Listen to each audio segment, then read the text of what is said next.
apurarnos porque algunos están viendo enojados ya. ¿Ok? Vamos a ver nuestras Biblias en Mateo. Están bien enojados. Capítulo 16. Yo le pido que vaya a Mateo capítulo 16.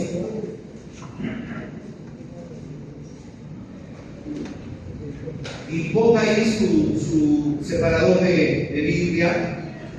Déjelo ahí porque ahí va a ser el mensaje de esta noche. Pero antes de eso, vaya un ratito a Hechos, capítulo 2. Un ratito vaya a Hechos, capítulo 2. ¿Ya? Muy bien. Ahora sí quiero que todos estén muy atentos, que están arriba también, los muchachos, todos estemos atentos para salir todos edificados esta noche. A ver, siempre se menciona iglesia. Vamos a la iglesia, nos reunimos en la iglesia, servimos en la iglesia, estamos en la iglesia, pero la pregunta acá es madura. ¿Realmente sabemos qué significa ser iglesia? Muchos decimos, yo soy iglesia, tú eres iglesia. Otros dicen, somos la iglesia universal, y tantas cosas. Pero yo no puedo invertir mucho tiempo en esta definición, solo quiero tocar algunos versos para que entienda usted o recuerde en todo caso qué es ser iglesia, qué significa ser iglesia. ¿Ok? Y en Hechos capítulo 2, verso 41, y si me ayudan en la pantalla, pueden ayudar a la pantalla, sería bueno también, sería bueno. Hechos capítulo 2, verso 41.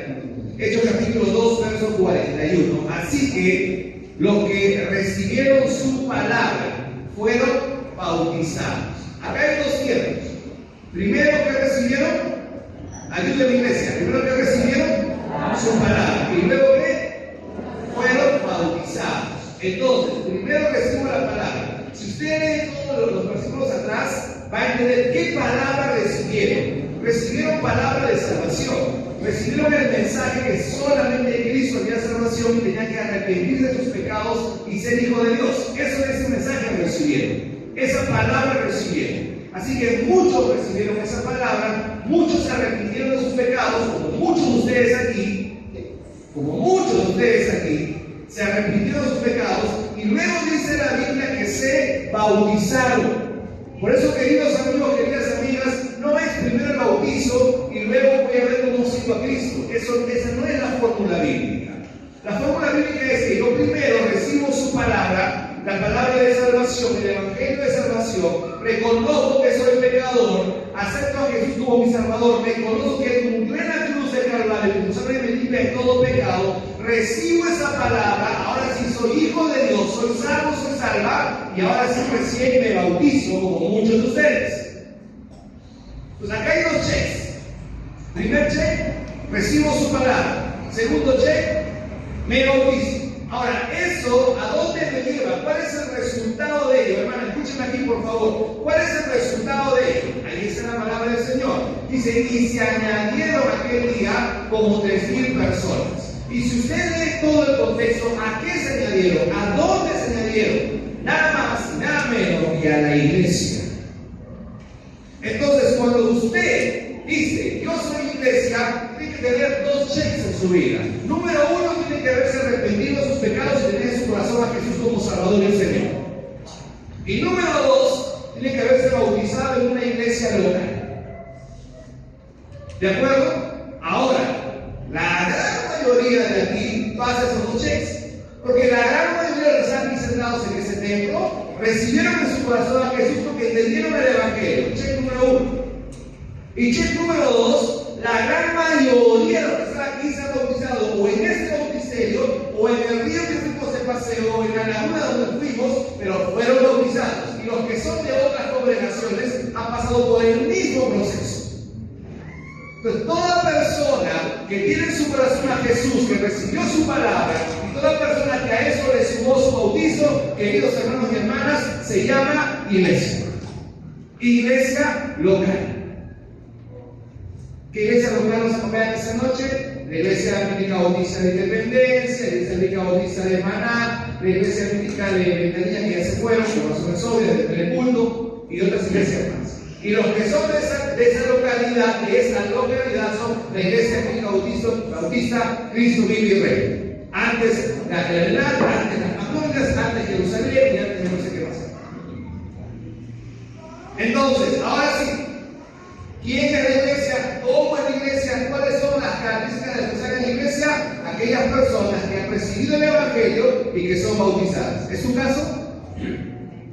Ahora, si es su caso, acá hay un problema que queremos resolver esta noche, por supuesto, con la palabra de Dios. Mateo capítulo 16, ahora sí vamos a Mateo capítulo 16.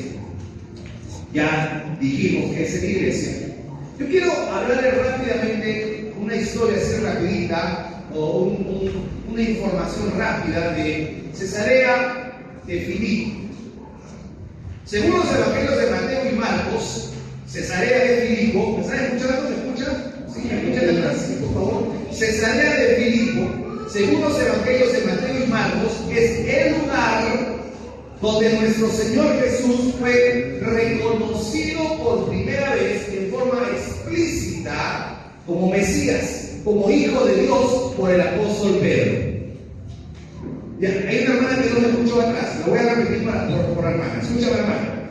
Según los evangelios de Mateo y Marcos, Cesarea de Filipo es el lugar donde nuestro Señor Jesucristo fue reconocido por primera vez de forma explícita como Mesías, como Hijo de Dios por el apóstol Pedro. Permítame contarle qué es Cesarea de Filipo. Aparentemente conocida como Baal Hermón. ¿Les suena esa palabra? Baal Hermón y Baal Gad en el periodo del Antiguo Testamento. Los que han leído su Biblia del Antiguo Testamento que se están recordando. Baal Hermón, Baal Gad. Después, este lugar fue llamado Panias, en honor al dios griego Pan, que se adoraba ahí. Ahora, había un manantial que emergía de la gran cueva y se convirtió en el centro de culto pagano, comenzando en el siglo III a.C. Eso es información para que entremos en contexto. Y los sacrificios, ojo con esto, los sacrificios eran arrojados en la cueva como ofrenda al dios Pan. Pan, considerado por los griegos y romanos el dios mitad hombre y mitad cabra. ¿Escucharon aquí? Pan, griegos y romanos decían Dios mitad hombre, mitad cabra. Era considerado el dios del miedo. De ahí la palabra pánico. ¿Ok? Era a menudo representado tocando la flauta, dice esa información. El nombre de esta ciudad, conocida como Panias, ha sido pues adulterada en el idioma árabe a su nombre moderno de Panias. Ya no con P, sino con P, Panias. Y ese lugar fue construido por Filipo, el hijo del rey Herodes, en honor al emperador romano César, y por eso se llama Cesarea de Filipo. ¿Estamos bien? Ahí se levantó el templo al dios Pan. O sea, pasó, ¿qué tiene que ver eso con nuestro aniversario? Espérense. En la base de ese templo había una cueva larga, que era llamada, ojo con esto, la puerta de Hades. ¿Cómo se llamaba esa cueva larga? La puerta de Hades. Aquí donde Pan era adorado, aquí donde se hacían sacrificios, se arrojaba a la cueva, a ese lugar se llamaba la puerta de Hades. Los adoradores del dios Pan arrojaban cabras desde el precipicio de la boca de la cueva con la esperanza de que su sacrificio fuera aceptable a Pan. Y aquí viene lo maravilloso. Mateo capítulo 16. Fue exactamente ahí, subrayo, fue exactamente ahí, en el centro de la adoración pagana, en el centro de la adoración diabólica, donde este pasaje de la Escritura se llevó a cabo. Mateo capítulo 16, a partir del verso 13, dice: viniendo Jesús a la región de Cesarea de Filipo. ¿Y entramos en contexto? ¿Sí? ¿Entendemos qué es Cesarea de Filipo? Muy bien, ahí dice la palabra de Dios, preguntó a sus discípulos diciendo: ¿quién dicen los hombres que es el Hijo del Hombre? Ellos dijeron: unos Juan el Bautista, Bautista, otros Elías y otros Jeremías o alguno de los profetas. Él les dijo: ¿y vosotros quién decís que soy yo? Respondiendo Simón Pedro dijo: tú eres el Cristo, el Hijo del Dios viviente. Entonces le respondió Jesús: bienaventurado eres, Simón, hijo de Jonás, porque no te lo reveló carne ni sangre, sino mi Padre que está en los cielos. Y yo también te digo que tú eres Pedro, y sobre esta roca edificaré mi iglesia. Y aquí viene: y las puertas del Hades no prevalecerán contra él. Ahora usted entiende que la palabra las puertas del Hades no es un cliché. Las puertas del Hades no es algo que se escuchó bonito para animar a Pedro a hacer iglesia. No. Puertas del Hades literalmente existía.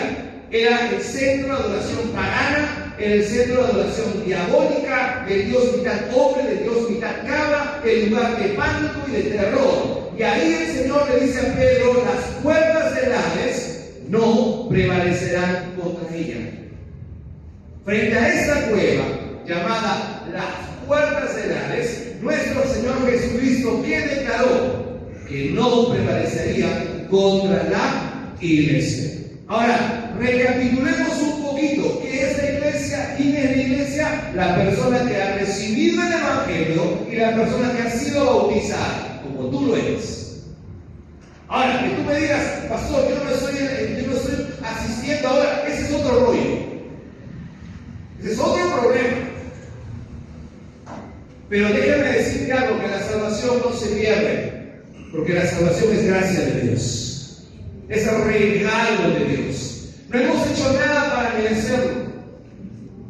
Así que si tú un día te arrepentiste de tus pecados, además tomaste en obediencia la decisión de bautizarte, tú eres iglesia. La pregunta es: ¿dónde está la iglesia? Porque la palabra de Jesús nos enseña que Jesús dijo lo siguiente, repite eso. Jesús dijo: tú eres la iglesia. Y las puertas del culto pagano, del miedo, del pánico, de la idolatría, de la fornicación, del adulterio, de la maldad, de la brujería, del susto, no prevalecerán contra ti. Literalmente, porque había un lugar llamado puertas del Hades. Ahora, queridos hermanos, vamos a ser honestos esta noche. Vamos a decir las cosas muy claras esta noche en el nombre de Jesús. Nuestras ciudades están de lo peor. Yo he vivido en Zapallar por muchos años. Yo he estudiado en Antón algunos años. Yo recuerdo que ya en los años 90, cuando se en Antón, con el respeto que se merece Antón era un lugar muerto. Solamente en verano había movimiento. ¿Saben lo que estoy hablando? Solamente en verano había movimiento. Llegaba el invierno, ¿quién quería bajar Antón? Nadie. Ni los de tiempo en transporte urbano, algunos se quedaban acá en el hogar. Ya no querían bajar a Antón, por un pasajero, por dos, o estoy mintiendo. Hoy Antón está pero llenísimo de gente. Yo no sé de dónde apareció gente, si en el suelo no sé, pero apareció gente en cantidad. Creo que hace mes y medio, si 2 meses, fuimos con mi familia a comer a Antón, nos antojó comida marina, y de repente hay gente un montón. En esa parte de la variante de Pasamayo, gente en cantidad. Zapallar mismo. Cuando llegamos aquí nosotros, ustedes están hablando, vía,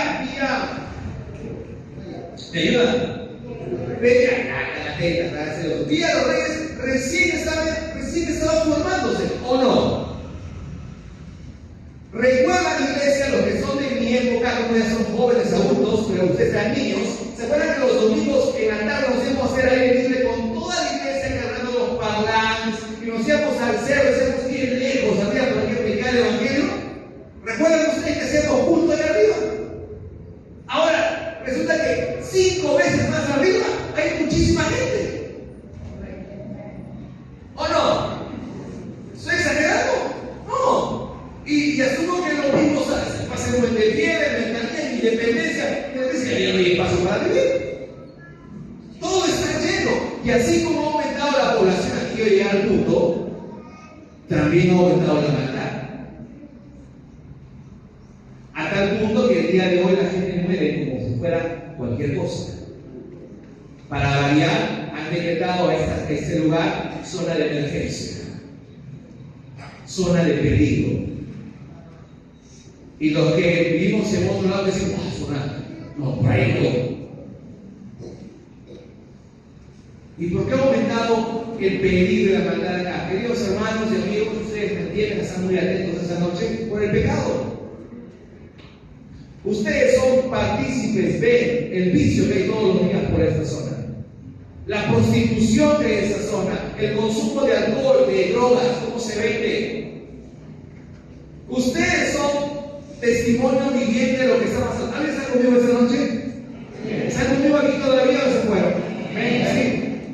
Y eso está pasando, ¿por qué? Porque, queridos hermanos, el pecado va en aumento. Pero yo te quiero animar a la iglesia esta noche, permítame animarles esta noche, en lugar donde hay idolatría, en lugar donde hay pánico. ¿Entendió eso? Pánico, el Dios pan. ¿Están de acuerdo conmigo o no? Pánico, donde hay miedo, donde hay terror, donde hay maldad, donde hay violencia, donde hay hechicería, donde hay brujería, todo ello, ahí tienen que levantarse en la iglesia y la promesa seguirá siendo la misma. Las puertas del Hades no prevalecerán contra él. Pero ¿qué sucede con la iglesia del día de hoy? Por eso decía hace poquito, y no es mi intención ofender a nadie, pastor, yo soy creyente, yo soy bautizado, entonces, ¿está haciendo iglesia? ¿Eres iglesia realmente en ese tiempo? ¿O la iglesia está encerrada en su casa? ¿O la iglesia está trabajando a full que ya no sabe ni tiene tiempo ni para respirar a veces? ¿Eres iglesia en tu vida, tus talentos, tus dones, tus años están siendo realmente levantadas en un lugar de paganismo, en un lugar de idolatría, en un lugar de verdad? Entonces, permítame unos minutos más, por favor. Y quiero rápidamente tocar algunos llamados que Dios está haciendo o el Señor está haciendo a su iglesia. ¿Ok? Algunos llamados urgentes que el Señor está haciendo a su iglesia. Ahora, tú dirás, ese mensaje no es para mí, es para los miembros de esta iglesia, es para los que asisten a esta iglesia. Bueno, si tú eres de otra congregación, también es para ti, porque eres iglesia. Y si tú, por X cosas, no sé, hoy no estás en modo iglesia, como dicen los jóvenes, modo iglesia, hashtag soy iglesia. Si no estás en modo iglesia, yo no sé qué esperas para estar en modo iglesia. Porque los grandes avivamientos y las iglesias se han levantado en lugares donde estaba siendo adorado el Dios Padre. ¿Alguien entendió eso? ¿Alguien entendió eso? Está algo de pan. Ahora, ¿qué dice el pastor pan? Estás desconcentrado, vas a estar hablando de pan. Hablo del Dios pan, el Dios pánico.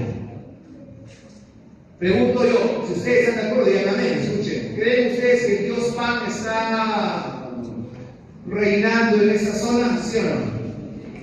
Díganme amén si creen eso. En Ancón. Amén o no. En Zapayal. En Independencia no, ¿verdad? Ahí no hay paja y bizcocho. En Ramadán, ahí pajaré. Pero ya entendieron, ¿verdad? Ya entendimos que el pan, ¿ok? Pues ahora que entramos en ese contexto, ¿tú eres iglesia? No, sí eres iglesia, porque tú eres creyente y bautizado. Ahora, escuchen aquí un paréntesis rapidito, hermana. Si usted es creyente y no se ha bautizado y congrega a esa iglesia, ¿qué espera para bautizarse? Yo no entiendo. Ahora dice, quiero sentir de parte. ¿Qué quiere sentir? Un fuego. Quémate. Quiero sentir algo que. No, porque el bautismo es algo que se debe de pensar. Una persona que se arrepiente y recibe el Evangelio, debe ser bautizada inmediatamente. ¿Alguien está de acuerdo conmigo? Sí. Yo no tengo por qué aún pensar, bueno, me entregué a Cristo en el año 1964 y estamos en el 24, no se bautiza hasta ahorita. Usted no es iglesia aún, no. Usted es hija de Dios, pero aún no es iglesia. Perdóneme, pero es la verdad.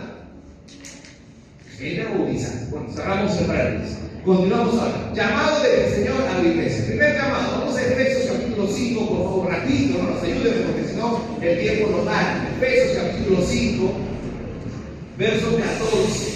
Vamos a ver el primer llamado. Primer llamado. Y gracias por estar atentos, gracias por quedarse ahí. Dios los bendiga. Efesios capítulo 5, verso 14. La palabra del Señor dice, gracias, por fin está en la pantalla. Los que no tienen Biblia, ahí está en la pantalla para los invitados. Dice la Biblia, por lo cual dice, ¿qué dice? Despiértate tú que duermes. Una vez más, por lo cual dice, despiértate tú que duermes. Queremos hacer un rato. Aquí está el primer llamado. El primer llamado del Señor a la iglesia es: despierta y cambia tu actitud de indiferencia y acomodamiento. Si alguien está tomando nota, se lo vuelvo a decir. Despierta y cambia tu actitud de indiferencia y acomodamiento. Un tiempo, y yo he vivido en Santa Rosa, en la Polera, y un tiempo yo he vivido también en la casa de mi suegra. Ahí está mi suegra, también está atrás. Y yo ya trabajaba en otro lugar, ya por Puente Piedra, y yo recuerdo que en ese tiempo tenía un auto. Y yo trabajaba y luego me iba a trabajar a otro lugar en la tarde y ya venía de noche. Y te puedo contar un secreto. Y yo de noche me iba, trabajaba por el centro de Lima, me venía a Colmena para Villarreal, Chacay se llama eso, Cayenne. ¿Están conmigo, hermanos? ¿Sí? Aún no conocen Lima, vayan a Lima, el lugar bonito, ¿ok? Colmena y Cayenne. Y ahí en ese tiempo se tenían los autos, en ese tiempo, que venían hacia el Polo Norte, hacia allá en Puente Piedra, querían ir para mi combustible. ¿Entienden lo que estoy hablando? Sí.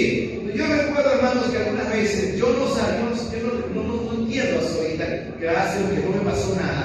Y alguien aquí se va a quedar a identificar conmigo. Y yo venía ya manejando 11 de la noche, yo no sabía en qué momento, pero llegué a Puente Piedra. ¿Alguien entendía lo que estoy diciendo? O sea, yo recuerdo que arranqué el carro, fueron unas personas que me estaban pagando para venir acá para mi combustible, pero yo no recuerdo, hermanos, pero llegué a Puente Piedra. Desde el centro de Lima hasta Puente Piedra. ¿Qué les quiero decir con todo eso? Que muchas veces nosotros caminamos, hacemos cosas, estamos durmiendo. ¿A cuántos de ustedes ha pasado eso? Claro. No, a mí no me pasa. Tú eres buenazo. Acá somos casos raros algunos. ¿Ok? Pero yo creo que sí, muchas personas cuando están dormidas caminan, muchas hablan, algunos llegan a manejar, pero no están conscientes de lo que ocurre a su alrededor. Como en esta noche, tú sabes que están así. Están durmiendo. Gente iglesia, yo tengo a 2 hermanas que son bravas. Pero si están durmiendo, también están. Yo las molesto, mis hermanos. Algunos tienen ese hábito, ¿cuántos tienen ese ministerio aquí? Pero algunos tienen así, están aquí, o están así, están como enviando WhatsApp en la iglesia. Por eso en la iglesia no usamos celular, porque si no están distraídos ahí, Dios me está llamando. Pero vuelvo al tema, muchas personas cuando están dormidas pueden hacer muchas cosas. Lastimosamente, la iglesia, y escuchen aquí por favor, jóvenes, niñas que están aquí, no veo niños esta noche. ¿Dónde están? Ya ahí están, perfecto. Escuchen, ustedes también van a venir a escuchar el mensaje, no venir a hacer bulto. Los niños no deben venir a hacer bulto en la iglesia. Yo nunca he sido partícipe de que los niños que estamos aquí estén afuera. Deben estar en el templo escuchando el mensaje. No se moleste conmigo. Porque ustedes no ven a la iglesia nunca lo pensaron como está. Los niños también pueden entender mejor el mensaje que nosotros. Niñas, niños, jóvenes, ancianos, adultos, escuchen todos aquí. La iglesia está dormida de la misma manera como un hombre que está caminando pero está dormido. La iglesia está dormida de la misma manera en la sociedad. La iglesia está dormida en Independencia, en Montepiedra, en Zapallar, en Antón, en La Molina. La iglesia está dormida. Vamos a las iglesias, cantamos, oramos, escuchamos la palabra de Dios, pero no estamos conscientes de la necesidad espiritual de nuestros prójimos. Y la única forma como va a cambiar esta sociedad es con Cristo en sus corazones, nada más. Pero somos indiferentes.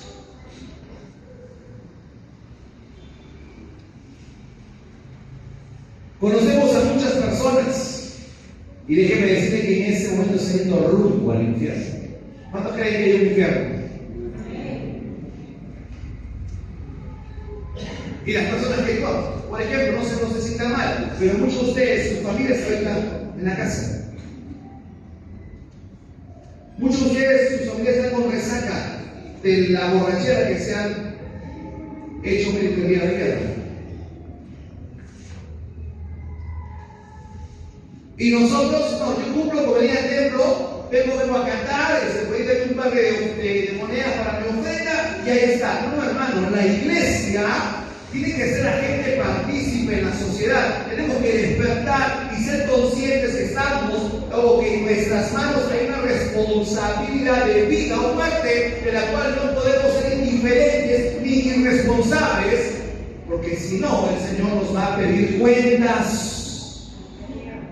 El Señor nos va. Yo quiero decir a una iglesia. A ver, escúchame aquí. La iglesia, ya lo dijimos, si tú eres creyente, eres bautizado, eres iglesia. Lo eres. Que no estás ejercitado como iglesia, es tu problema, pero no es problema del Señor. Y como iglesia estamos demandados a levantarnos de nuestro sueño, a no ser indiferentes. Tú has visto cómo muchos jóvenes se han perdido. Tú has visto cómo muchos han destruido sus hogares. Tú has visto cómo se han inclinado a la droga, al vicio. Tú ves, sabes quiénes son, pero eres indiferente. ¿Tú crees que Dios va a pasar por alto eso?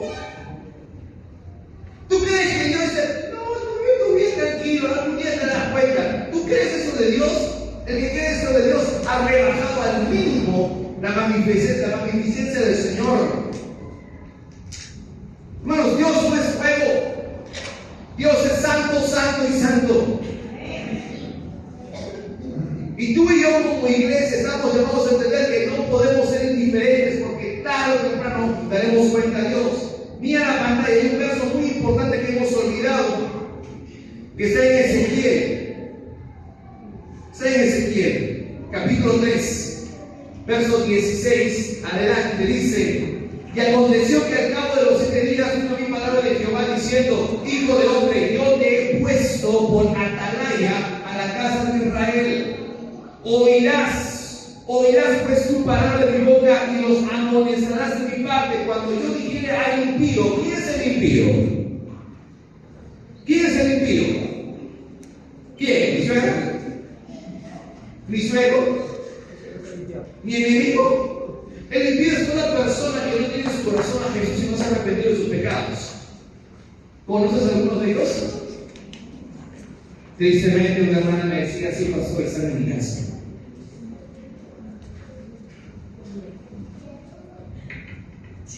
Una hermana con lágrimas en los ojos me decía: pastor, yo conozco a impíos. Y no están en la calle, no están allá, pastor, están en mi propia casa. Una hermana me decía: pastor, duermo con él. Fuerte, ¿no?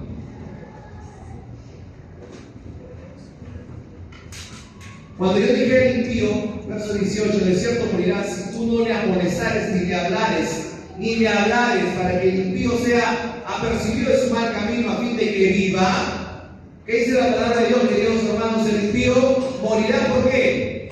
Porque la paga del pecado, ¿qué es? Muerte. Eso no se va a quebrantar. Pero su sangre, esa vida que pudo salvarse, ¿a quién se le va a demandar? A cada creyente que convive con un impío, que conoce a un impío, o que ve que estamos rodeados de impíos. Verso 19, pero si tú amonestas al impío y él no se convierte en su impiedad, no se convierte en su mal camino, él morirá por su maldad, porque la paga del pecado es fuerte. Pero tú habrás librado tu alma. No se trata de que tú salves a alguien, porque nosotros no salvamos a nadie, hermanos. ¿O alguien acá ha salvado a alguien? No cambiamos a nadie, porque ni a nosotros mismos nos hemos cambiado. Solo el Señor. Nuestra tarea es hablar de Cristo. Nuestra tarea es mostrar a Cristo. ¿Alguien me está escuchando?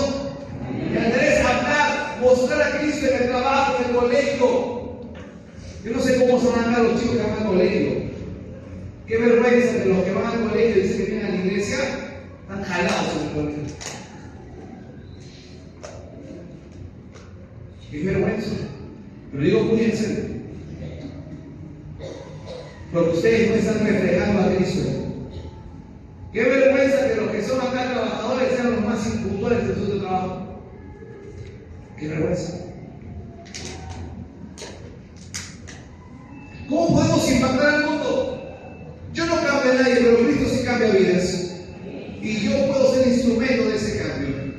Yo no puedo ser indiferente. Así que número uno, queridos hermanos, tenemos que despertar. ¿Despertar de qué? De nuestra, como dicen hoy los jóvenes, de nuestra zona de confort.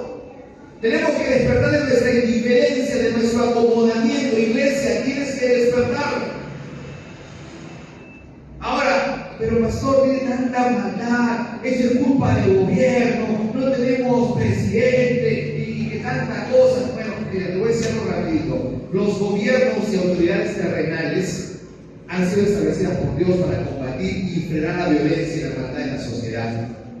Sin embargo, si las autoridades no buscan a Dios, imagínense, pero sí debe haber una iglesia que ore por sus autoridades. Por eso Romanos capítulo 13, verso 3 dice: porque los magistrados no están para infundir temor al que hace el bien, sino al malo. Y usted sabe que todos los días escuchamos que la justicia no está para los buenos, sino para ¿qué? Bueno, debería ser así, pero el favor de la justicia no está a favor de los que hacen el bien, sino de los que hacen el mal. ¿Las cosas están de cabeza? ¿O no? ¿O no? Resulta que hace poco a un señor que le dice cortadero de Trujillo, ¿aquí ustedes han leído las noticias? ¿Sí? Ese señor cortaba dedo de los que asaltaban. Literal. Si quiero atraparlo, lo pusieron en la fiscalía y en la cárcel. ¿Y sabe qué? Se ha quejado el hombre. Que lo están maltratando psicológicamente los policías. Que lo están maltratando psicológicamente en el penal, lo están maltratando sin que era denunciado. Y automáticamente no ha pasado ni una hora que el fiscal ha venido a tomar su caso. Y cuando a alguno de nosotros, por X cosas nos sucede y queremos un abogado o un fiscal, ¿aparece? Ahí está la palabra del Señor. Las autoridades están para infundir temor al que hace ¿a quién? Al carnal, no al bueno. Pero estamos en este tiempo de la posmodernidad, de esta corriente cultural que se llama progresismo, que todos somos iguales, derechos igualitarios para todos. El mundo está en la cabeza, queridos hermanos, y las autoridades también. Pero dice la Biblia: ¿quieres pues obtener la autoridad? Que dice la Biblia: haz lo bueno y tendrás alabanza de ella. Verso 4: porque es el don de Dios para tu bien. Pero si haces lo malo, teme, porque no en vano lleva la espada, pues es el Dios de Dios pecador para que sea el que hace lo malo. Hay que reconocer que ahí está la autoridad. El Espíritu Santo es quien puede transformar al hombre. Deje de esperanzarse en el gobierno, por favor. Yo no estoy diciendo que no ore por el gobierno, que no ore por la señora presidente, que no ore por las autoridades. Hay que orar por ellos. ¿Qué es lo que nos falta orar? sabe lo que estoy hablando, ¿verdad? No estamos hablando con las autoridades. Pero queridos hermanos, ellos no van a cambiar la vida de nadie. Solamente el Espíritu Santo puede transformar el corazón del hombre. Solamente el poder del Espíritu del Señor puede transformar a una persona en una nueva criatura. Por eso ese verso que tú sabes de memoria, de modo que seamos en Cristo, nueva criatura es. Las cosas viejas pasaron, aquí todas son hechas nuevas. ¿Cuántos de ustedes pueden decir el Señor me cambió? ¿Quién iba a dar un centavo por nosotros? Nadie. El Señor nos cambió. Nos dio sentido de vida. Entonces la iglesia no puede seguir dormida teniendo miedo. La iglesia tiene un poder transformador. A ver, vamos terminando el mensaje. A ver, todos aquí, pónganse así, levanten. Así, mira, así como ustedes. Hermano, tú tienes poder en el nombre de Jesús. Gracias por el amén. Voy a repetir porque no me escucharon. Hermana, tú tienes poder en el nombre de Jesús. Vale, yo no estoy diciendo que encuentres en ti el poder, saca tu vida. No estoy diciendo eso. Es que el poder, cantamos esa última alabanza, es Cristo en nosotros. ¿Cuántos tienen en su corazón a Cristo? Me preguntan, ¿hay poder en Cristo? Entonces, hay poder. ¿Poder por qué? Porque no solamente recibimos en el corazón a Cristo, sino también que recibimos el Espíritu del Señor. Y por tal razón tenemos en nosotros ese poder para transformar vidas. La pregunta es, ¿estamos siendo ese medio? ¿Estamos siendo ese canal? ¿O seguimos siendo indiferentes? Último llamado. Efesios capítulo 5, verso 14. Terminamos con eso. Segundo llamado. ¿Cómo se están yendo ya? Por favor, que se vayan. Segundo llamado. Ya no vivas una falsa apariencia de vida cristiana y de espiritualidad. Tiene que haber un verdadero avivamiento en tu corazón. El segundo llamado del Señor dice: ya no vivas una falsa apariencia de vida cristiana y de espiritualidad. Tiene que tener un corazón verdadero, un corazón avivado espiritualmente. Efesios capítulo 5, verso 14 dice: por lo cual dice, despiértate tú que duermes. Ahí leímos, pero nota lo que dice después: levántate de los muertos. Ahora, hermanas, yo quiero poner acá, quiero que tomen mucha atención, mucha atención. Cuando yo recibí en mi corazón a Jesús, como muchos de ustedes, se me quedó muy grabado en la mente y en el corazón que yo estaba sin Cristo, o cuando estaba sin Cristo, estaba muerto en delitos y pecados. Hermano, ¿me escuchó? Cuando yo estaba sin Cristo, o sea, cuando yo no había recibido en el corazón a Cristo, yo estaba muerto en mis delitos, estaba muerto en delitos y pecados. ¿Cuántos saben de lo que estoy hablando acá? ¿Cuántos estuvieron así? A ver, levanten su mano. ¿Cuántos estaban muertos en delitos y pecados? A ver, 1, 2, 30, 40, 60. Perfecto, muy bien, levanten su mano. Pero dice la palabra del Señor que Cristo vino a mi corazón y yo resucité y pasé de muerte a vida. ¿Cuántos saben lo que estoy hablando? ¿Cuántos saben que vida en Cristo Jesús? A ver, ¿cómo vamos a hacer una encuesta más rápida? A ver, ¿cuántos hombres, varones, han pasado de muerte a vida en Cristo Jesús? Dios mío, que eran todos hombres. Me escuchen a las mujeres. Hermanas, mujeres, ¿cuántos de ustedes han estado muertos espiritualmente y han pasado de muerte a vida en Cristo Jesús? ¿Amén? Amén. Mujeres. ¿Y ahora qué hacemos con ese verso? Porque ese verso está muy fuerte, está muy directo. Dice: levántate de los muertos. Yo ya estaba muerto, yo ya pasé a vida. ¿Por qué me tienen que decir a mí que soy muerto? Porque eres iglesia, una iglesia que está viviendo una apariencia falsa, o está viviendo una apariencia, perdón, de vida cristiana. Está viviendo una falsa espiritualidad. Oh, a la iglesia vienes.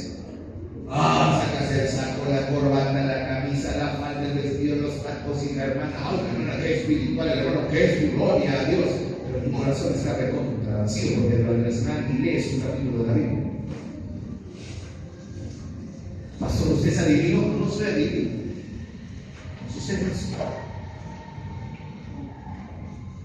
no estoy diciendo que vengas desarreglado, lo que estoy diciendo es que no somos incoherentes, porque siempre ha sido ese problema de la iglesia, ser incoherentes. Decimos una cosa y hacemos otra.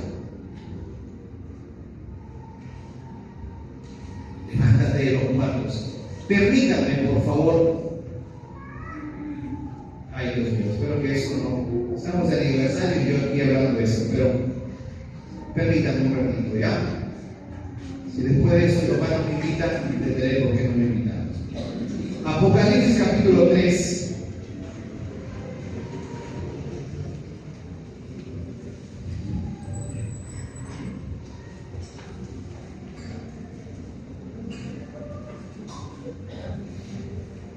Ya, gracias. Capítulo 3 de Apocalipsis. Cuando encontramos al apóstol Pablo dirigiéndose a esa de Éfeso, levántate de los muertos, o a los creyentes en Éfeso, esto nos lleva a recordar lo que también encontramos en el libro de Apocalipsis, en la carta dirigida a la iglesia de Sardis. Ojo, una iglesia, ¿de acuerdo? Una iglesia, ¿cómo era la iglesia? Y dice capítulo 3 de Apocalipsis, escribe el ángel de la iglesia de Sardis, el que tiene los 7 espíritus de Dios y las 7 estrellas, dice eso: yo conozco tus obras. Aquí está, hermanos, el Señor conoce las obras de algunos o conoce las obras de todos. Si tú eres iglesia, si tú eres creyente, eres bautizado, el Señor conoce tus obras. Hoy en día se conoce tu currículo, ¿no? Tu CV, ¿no? El Señor conoce nuestras vidas. Desde el momento que lo recibimos como soy y desde antes, desde que nos creó.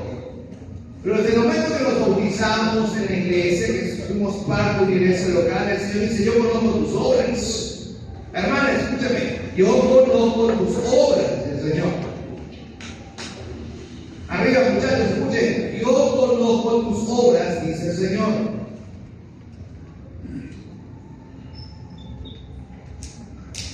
Tú tienes nombre de que vives y estás, dígalo usted por favor, que no lo voy a decir, que tienes nombre de que vives y estás. Ahora, algo más, ¿saben quién escribió ese mensaje? No fue el apóstol Juan, no fue Pablo, no fue Moisés, no fue Lucas. ¿Saben quién escribió ese mensaje? Iglesia, hermanos, ¿saben quién escribió ese mensaje? Fue el mismo Señor Jesucristo.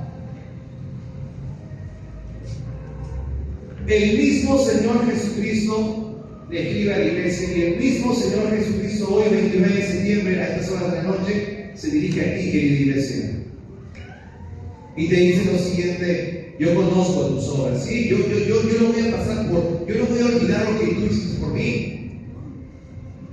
Yo conozco que tú, una vez tú dijiste: pastor, aquí está mi colaboración para construir el templo. El Señor no va a olvidar de ti, como incluso cuando tus padres te botaron de la casa porque eres evangélico, tú dijiste: no, yo voy a la iglesia sí o sí. El Señor no pasa por alto la obra de nadie. ¿Alguien me está escuchando? Casi adelante está escuchando. El Señor no pasa por alto ni olvida la obra de nadie, hermanos en Cristo.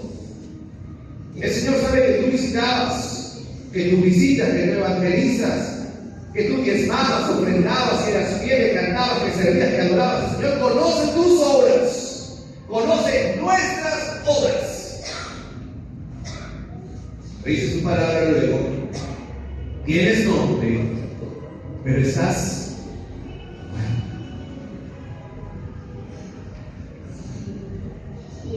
hermanos, el verso 2 dice: sé vigilante y afirma las otras cosas que están para morir, porque no he hallado tus obras perfectas delante de Dios. Y nosotros nos seguimos justificando. ¿Cuál es la justificación de la iglesia hoy en día? Y con eso termino.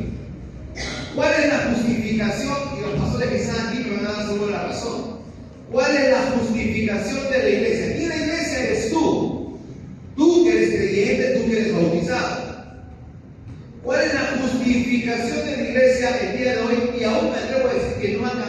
solo que hoy es muy notorio ya. Número uno, nunca tienes tiempo.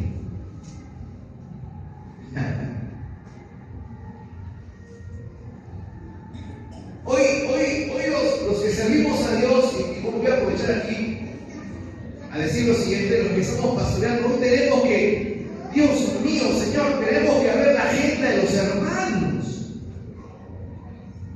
Ya con el tiempo quizás nos van a decir, pastor, cambie los horarios de culto, porque mi agenda está muy copada, no tengo tiempo. Yo uso la forma virtual en mi iglesia, ya no para hacer cultos, pero sí para dar clases. Pero es triste que la virtualidad, en vez de ser una herramienta, es una excusa. ¿Alguien me está entendiendo? No estoy condenando la virtualidad, pero para muchos es una excusa, porque no tenemos tiempo. La iglesia no tiene tiempo para lo básico. Escucha, hermana, no tiene para lo básico lo esencial. Hace buen rato que tú no agarras tu Biblia para leer.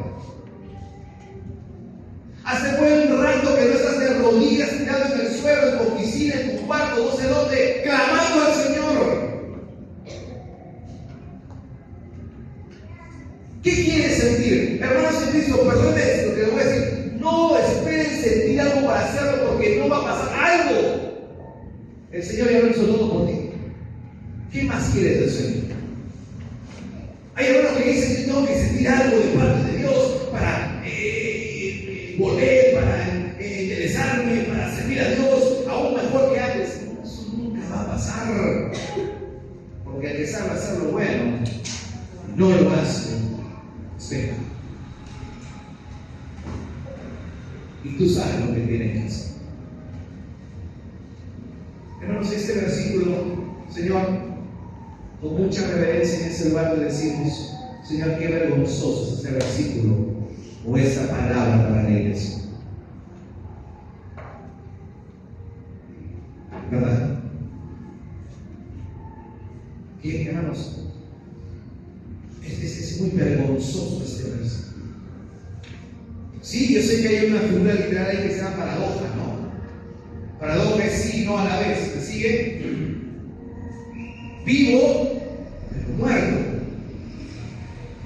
Bueno, ¿cómo pueden decirle a la iglesia del Señor, nuestro propio Señor, nuestro propio Salvador, quien murió en la cruz del Calvario, como Él mismo nos puede decir, yo conozco tus obras, pero estás muerto? Y luego el verso 2 dice, oye, ¿saben qué? Tienes que vigilar, afirmar las otras cosas que están para morir, porque no he hallado tus obras perfectas delante de Dios. No, eso es vergonzoso.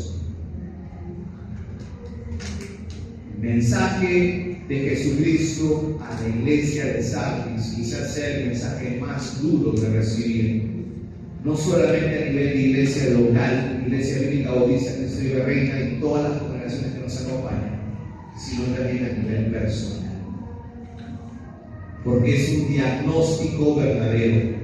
El Señor conoce nuestras obras, el Señor conoce nuestra vida. Y no hay nada mejor que el Señor, aún con toda la vergüenza que estamos sintiendo esa noche, nos diga la verdad. Por eso, alguien debe recordar esta frase popular que dice, es mejor herir con la verdad para no destruirnos con una mentira.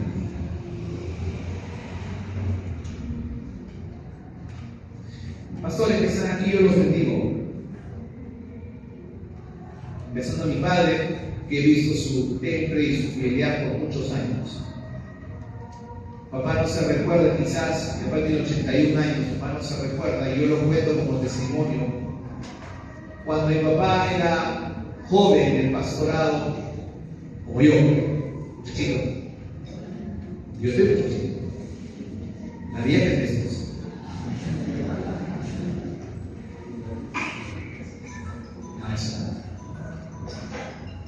Ya vamos. Para todo.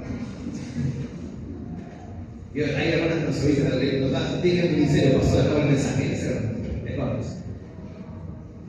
pero resulta que cuando mi papá era joven, quizás que no debe recordarlo, quizás sí. Yo era saudito en la iglesia allá en Villacampa, en Rima, Y yo después, como era el hijo del pastor, tenía que cantar los coritos, estar allí. Acá está el pastor Juan Alberto Chanamé, y él me conoce desde chiquito. Y pastor, lo digo también esa noche para mí es un honor poder reír en la victoria. Y una vez vi que mi papá se puso muy triste con la actitud de ciertos hermanos en la iglesia. Y que lo hicieron sentir mal a mi papá. Así que yo dije, nunca voy a ser pastor, porque a mí nadie me va a pedir. Terminé siendo pastor. Y hace 5 años sufrí en carne propia una herida tremenda que recién Dios ha podido cerrar todo esto los últimos años que han pasado.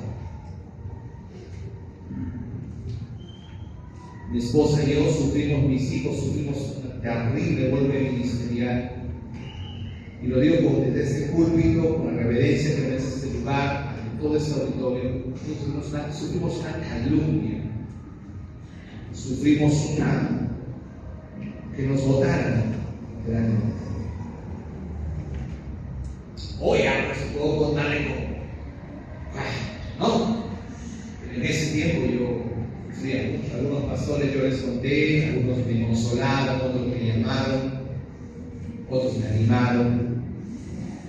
Pero ¿por qué les cuento todo esto? Porque aquí están los siervos del Señor. Pastor Fernando Chica, yo respeto mucho, lo quiero mucho. Algunas veces he buscado para conversar con él, pedir consejos también. También cuando empezó mi labor ministerial fue el pastor Chica, en nombre de la Iglesia de Independencia, que nos apoyaron un tiempo. Si usted no lo sabía, se olvidaron, se voy a recordar y gracias por eso. Pero el trabajo es duro, hermanos, y a veces los pastores, por no ofenderlos a veces, porque ustedes son muy resentidos. Y más en estos tiempos no se les puede decir nada. Si el pastor lanza un mensaje fuerte, ay, pastor, usted solo. Los tiempos han cambiado. Yo no sé cuántos. Y yo les quiero decir a los pastores y a todo aquel que está preparándose para ser pastor o siempre el llamado pastoral, es mejor herir con la verdad para no destruirnos con la mentira. Esta palabra de Dios, hermanos, sabemos que es miel, pero también es espada. Y es como que y a veces los pastores podemos ser ofensivos y se nos critica y se nos juzga por eso. Mira, el pastor es tosco, el pastor habla así. Es que yo no estoy llamado a llevarme bien contigo, yo estoy llamado a predicar el Evangelio. Esto muchas veces ocasiona dolor. Pero vuelvo a repetir este cliché que me encanta: es mejor herir con la verdad para no destruirnos con una mentira. Así que iglesia que está acá y las iglesias que están como esta noche, por favor, obedezcan. La Biblia dice, la disciplina en su momento no es motivo de gozo. Y en mi iglesia les digo, hermanos, lo que les he hecho ahorita a ustedes, dicen, gracias, pastor, no me digan gracias. Porque no les ha gustado el mensaje del día. Porque nunca van a decir, pastor, qué buen mensaje. Pero si hablamos fuerte, no me mientas. Te he incomodado, ¿verdad? Sí, pastor, sí, pero bueno, hermano, tranquilo. La disciplina en su momento no es motivo de gozo, pero luego da fruto apacible de justicia. Eso sucede. Hermanos en Cristo, levántate, tú que duermes. Levántate de los muertos. No seas indiferente, por favor. No seas insensible ante la realidad. Mira. Todo está de cabeza. ¿Y qué está haciendo la iglesia? Bueno, pastor, su gente puede hacer algo. No. Yo te hablo a ti, porque tú eres cliente y tú eres cómplice. Tú eres iglesia. ¿Estás siendo iglesia? No me digas, pastor, me enfrié, me desanimé. Hermanos, por favor, todos pasamos por esos cuadros. Que se levanta que alguien que no ha sufrido algo, Porque lo que tú crees que para ti fue difícil, para mí puede ser fácil, pero lo que yo he pasado para ti puede ser más fácil. Total, todos pasamos por esto en la vida y tienes. Pero en Cristo Jesús te dijo, eres su iglesia. ¿Dónde está la iglesia del Señor? ¿Dónde está la iglesia del Señor? ¿Tus hijos son salvos? Mira a tus hijos, padres, buscan a Dios de todo corazón. No, que ellos son libres, independientes. No. Eso podemos decir para que la gente diga, un padre contemporáneo, un padre que los deja. No nos engañemos, papás. No nos engañemos, padres. Escuchen, no nos engañemos. No, por favor, porque el que se engaña es el mentiroso de Dios. No digamos eso. Es nuestra responsabilidad. No fuimos ejemplo de fe a nuestros hijos. Y ahora que vemos que viven una vida, tienen todo. Porque hoy los jóvenes, Dios santo, te hubiese gustado ganar lo que ganan los jóvenes. Hoy los jóvenes ganan un buen sueldo. Y los jóvenes ya no conocen, bueno, acá en Puente Piedra está comandante, ya no conocen comandante, ¿qué es? ¿Cuál es? Ya no conocen. Los de Independencia, Unicachi, ¿qué es eso? No, yo me voy a Ripley. Mi ropa es, porque el Ripley por todos lados, hasta acá, la gente ya no va a comprar acá al mercado de Jerusalén. Precio 1. Y la hermana y el joven saca su José Mero es José Mero voy a pagar. Los jóvenes tienen dinero. Dinero cuesta. Mi el cerro no de marido, Irema. Claro. Qué lindo se escucha eso, ¿no? Sí, qué lindo se escucha, hermanos. Pero eres iglesia. Y como iglesia, por más que tengas de cargo, título, profesión, todo lo que hagamos y podamos hacer como seres humanos aquí en la tierra, el Señor te dice, yo conozco tus obras. O se te olvidó que al cielo no íbamos nada. Ahora yo no estoy diciendo que somos ociosos, flojos, porque incluso la Biblia nos manda a estudiar en singular. Hay un mensaje interesante de la palabra de Dios, estar preparados seguramente. Pero nada de eso nos llevaremos al Señor. Lo que sí te puedo hacer recordar esta noche es que el Señor tuvo una iglesia sin mancha y sin vergüenza.